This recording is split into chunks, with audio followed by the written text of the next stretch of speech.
Welcome to HERPath, the podcast for busy women looking for health, happiness, and purpose. I'm Nancy, your host, and my amazing friends Gabby and Elise. We're going to chat all about having your voice heard. So why is it important to feel heard? Well, as humans, we're wired for connection.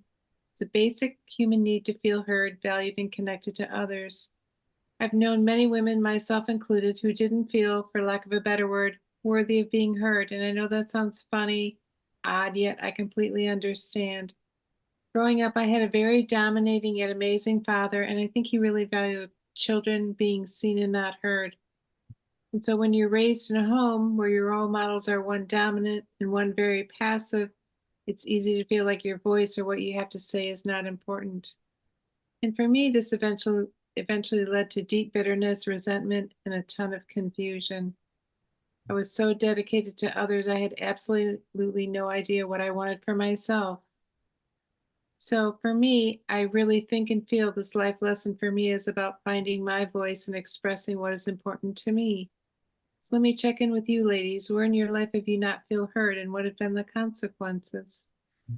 Similar to what you mentioned right now, as far as growing up and feeling like children were meant to be seen and not heard. I think I grew up just like that. We weren't allowed to have an opinion. We weren't really allowed to question anything, really weren't allowed to be involved in adult conversation. It was seemed almost as disrespectful or, getting involved in something that wasn't our business.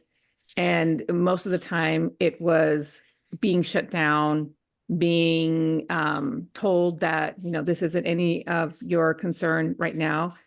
And it's crazy how that kind of carries into adulthood, or as an adult, how it's kind of automatic to shut yourself down or not question authority, or not be curious about a situation because of the way you were brought up. So I definitely resonated with that when you just mentioned how, you're meant to be seen and not heard.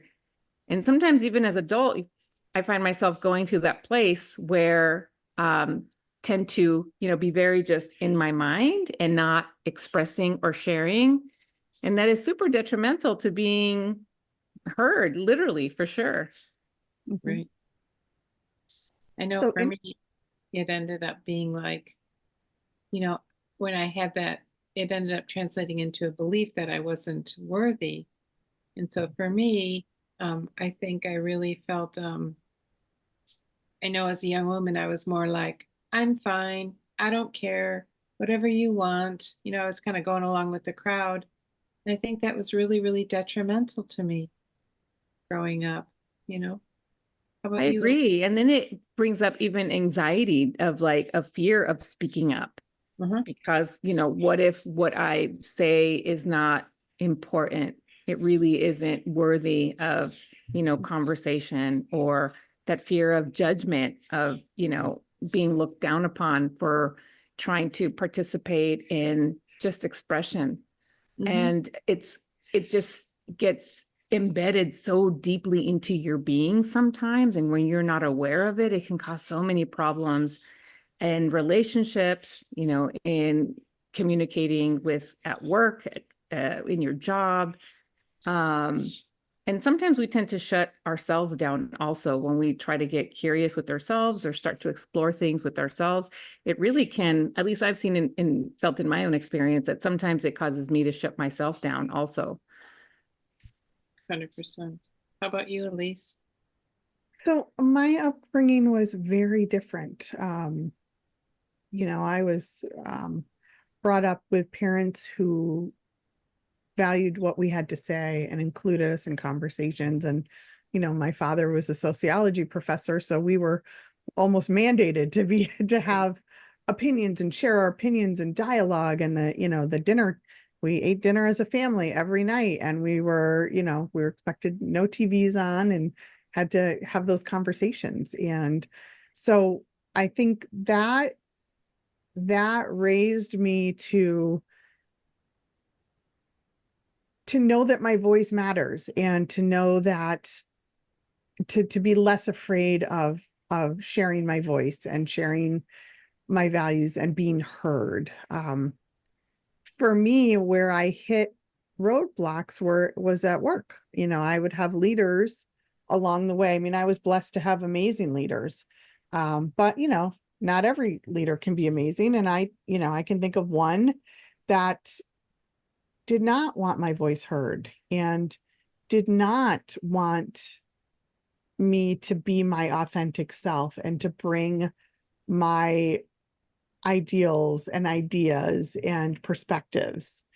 And I just remember how very hard it was for me to try and grapple with why are you not listening to my voice? Why don't you want my voice? Why aren't you asking me? Where's the leadership autonomy? Why are you keeping me down? Right. And I left that position and I started a whole new career, because I wasn't valued and I wasn't heard. And it took me many years after that to reconcile with, a very wise HR colleague of mine said to me, you can't give what you ain't got. Mm-hmm. And that is so true. You can't give what you don't have in you. And that's really what it was for that boss with me. It had nothing to do with me. It was really about them. But that's where it showed up for me. That's good. That's really good. Yeah, when people don't feel heard, it can lead to a lot of health consequences. For sure, mental health, it impacts stress and anxiety when you feel ignored or dismissed. It can increase your stress and anxiety levels. Prolonged feelings of not feeling heard or understood also contributes to hopelessness, isolation, and depression. Not feeling validated or acknowledged can cause a person to question their self-worth. It can also have physical consequences. Chronic stress can compromise your immune system. Emotional distress often leads to insomnia or disrupted sleep patterns. And increased stress levels over time raises blood pressure and contributes to heart disease.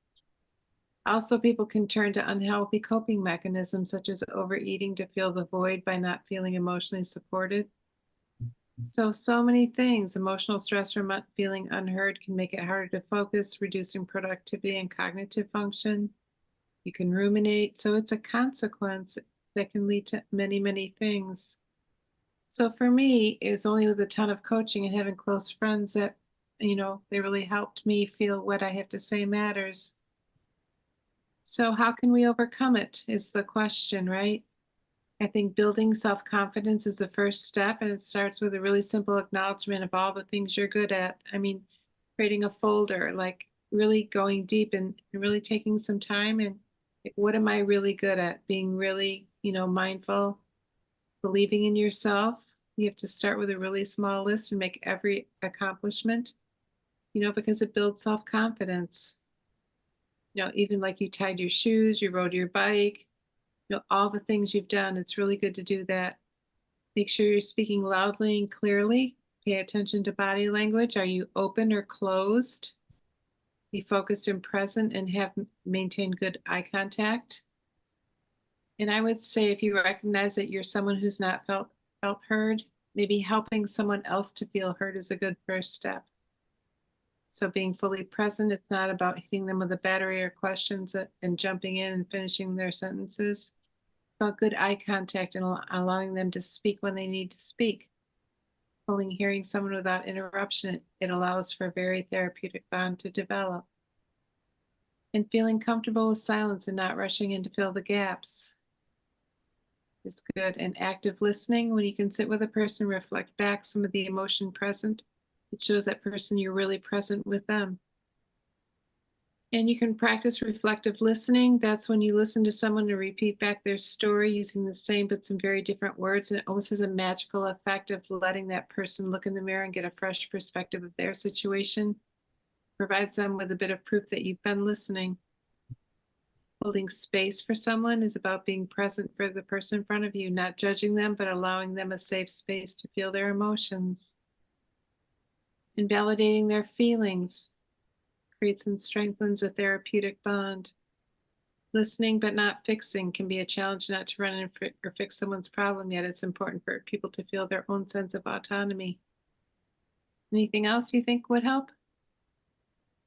I think we are much better at, validating others, listening to others, hearing others as women. It's just something that maybe comes a lot easier to us. Yeah.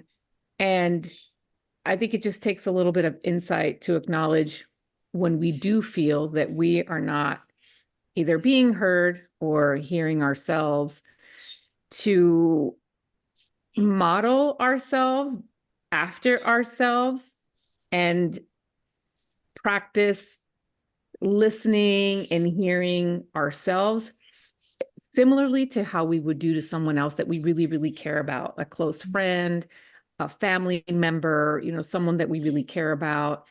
How do we give them the time? How do we acknowledge their voice? How do we, hold that space for them to really allow them to feel heard, and kind of practice some of that on ourselves, and learn how to value ourselves, value not only like our thoughts, the things that we think about ourselves that are positive, and slowly and surely begin to actually believe some of those things.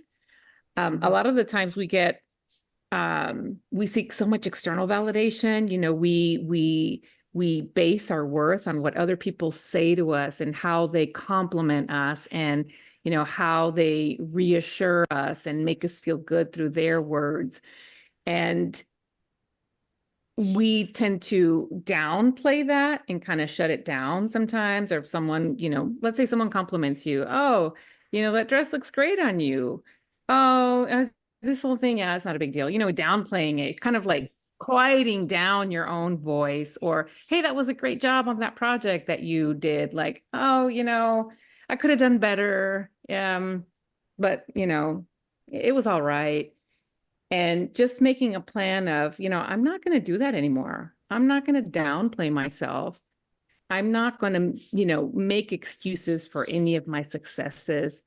I'm going to make a point to start acknowledging, yeah, thank you. Yeah, that was, I felt good about that. Or, yeah, thanks. I like this outfit too. That's why, I picked it for today. And just practice doing that over and over, even though initially it may not feel natural. It may not, fit perfectly at first, but just practicing over and over, accepting, any positive validation so that you yourself can start to really validate yourself. And then over time, I think that gives us the confidence to be more able to hear ourselves, and then, kind of advocate for our own voice and to be heard out in, other kind of circumstances. Yeah. It takes time to kind of acknowledge that and practice that and really feel good about it. And I like what you said about just being with yourself. I think in this day and age, with all of our devices and TVs, it's, for a lot of people, it's really difficult to just be with themselves without anything else going on. About being your own best friend and enjoying your own company. For me, that's been huge. Yeah, I, a lot of times want to fill up the silence or the space with either background. I found myself the other day like having 3 screens on. I had the TV on, I had my phone in front of me, and I had my laptop. Literally, there were like 3 screens, like just occupying time. So I wasn't, doing any thinking whatsoever. It was just kind of like mindlessly doing 3 different things at once. And there wasn't anything intentional about that. You caught yourself. Yeah, I did. I was like, this is ridiculous. What am I doing? Distraction. Pretty much. Yeah. So I want to pick up with the whole concept of the self-confidence and making space for yourself that Nancy, you started, and Gabby, you really kind of glommed onto. And I want to put a little twist on it. So for me, having my voice heard is all about my own courage, my courage to speak up, to be my authentic self, even in spaces where it may be uncomfortable or even scary. And for me, how I do that is really leveraging my core beliefs and my values and how they play into what I want to say in any given group, right? So finding, you have to have that self-confidence, but then you also need to have a little courage on top of it to really say what you want to say in a way that grabs people's attention, right? So you want to be heard. How do you make it so that you will always be heard? And it's the authenticity and the compassion and the conviction of attaching whatever the topic is to your core values and beliefs. And I have found that that helps me, just give me that little boost of courage sometimes. You know, I remember a long time ago, I went to this school meeting. My kids were in elementary school, and the principal had left, and they were doing a search for a new principal. And so I went to this meeting, and everybody around me was attacking the school and the teachers and the processes and the policies and the whole district. And they were teachers in other districts, and there was so much negative, like, vitriol. And I remember saying, okay, but I've had really good experiences, especially with one of my children who had, at that time, serious special needs and serious challenges.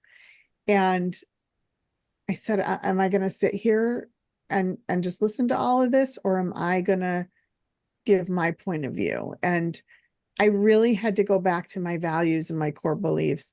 And honestly, I mean, it sounds silly, but it really was one of the scariest conversations that I ever participated in.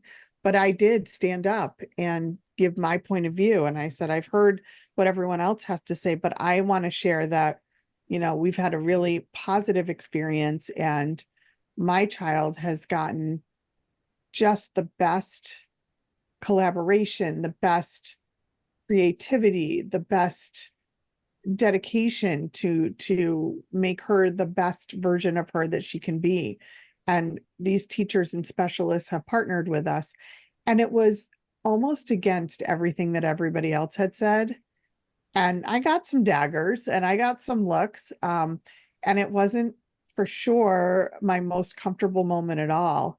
But I look back on that and I'm like, that took courage for me to stand up in that environment and say what I had to say. And it all came back to my beliefs and core values. That's awesome. Really awesome. Okay, anything else, ladies? I also, well, I do want to go back to when you were talking about the impacts that not having your voice heard can have on your body and mind. And for me, this is one of the most classic mind-body connections, right? So Right. you're not being heard, your voice is not wanted or accepted or honored. And what that does to your mind, and we talk all the time about how our minds can be assholes. And what that does to our minds, in turn, what it does to our bodies. And, you know, I think we all can think back of a time when something like this turned out to have physical ramifications, right? Or showed up physically. Right. I know for me it did. You know, back when I was really struggling with not being heard or not being valued because I wasn't being heard and my voice wasn't allowed. Really, not only did it have huge mental impacts, but it did have some physical impacts as well. That mind-body connection is so strong and often Right. forgotten about. I think as a kiddo, for me, the biggest issue that I had was probably not sleeping well. I had, you know, it was so hard to fall asleep because you are just like kind of ruminating and kind of thinking about, you know, all of the things that you are not able to really participate in. And then it gives a sense of loss of control when, or just lack of ability to have any kind of control whatsoever. And when you feel that you have no control, it just gives you so much unnecessary, anxiety. And, for me as a kiddo, that was not being able to sleep.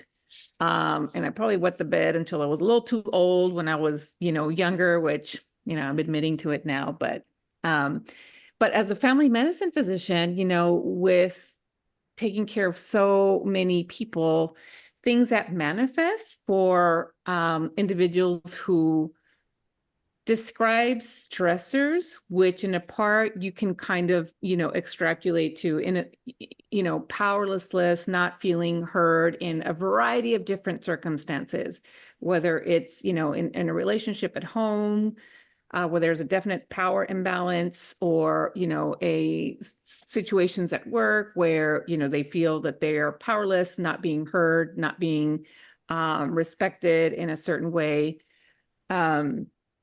Migraine headaches, body aches, acid reflux and stomach upset, not to mention the anxiety, the depression, the insomnia, so many physical manifestations of just like a mental unrest of not having some kind of power or control or being heard in a variety of different circumstances.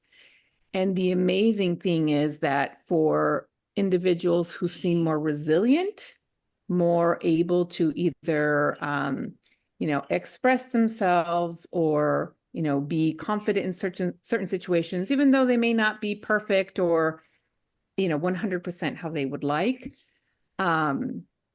seem to be more at peace in their body as well. And I think there's a lot of studies, I'm not going to quote any or reference any studies right now, but that show that there definitely is that mind-body connection where there's a lot people who are more resilient, more able to, really stick to those core values and persevere despite the stressors, tend to have better health outcomes than people who don't have or have a perception that their voice isn't heard, powerlessness, kind of the victim mentality, tend to have worse health outcomes in the long term.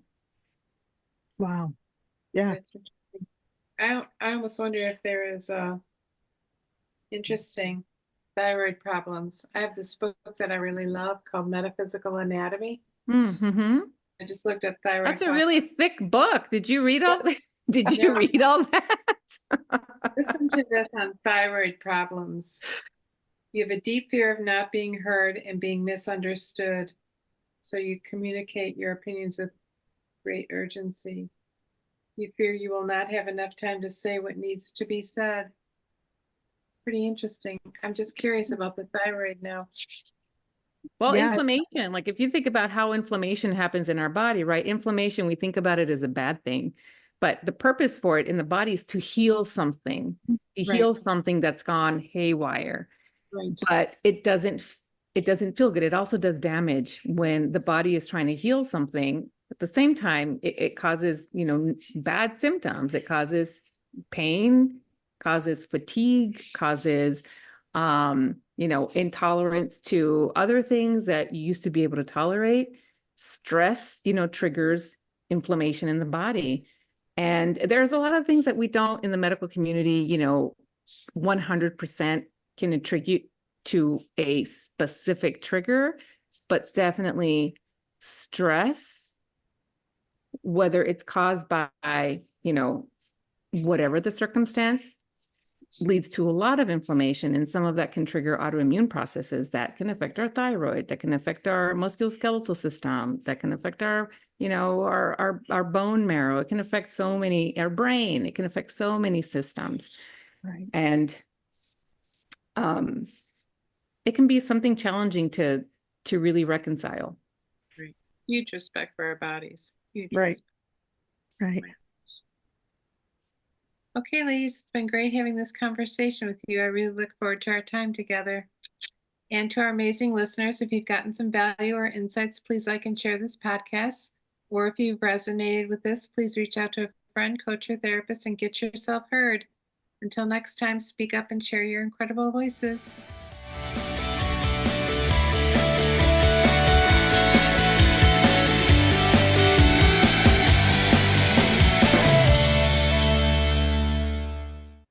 Hey, one more thing before we leave. This podcast is for informational and entertainment purposes only. We are certified professional coaches, but this broadcast is not a substitute for medical or psychological advice. Okay, thanks for listening. See you next week.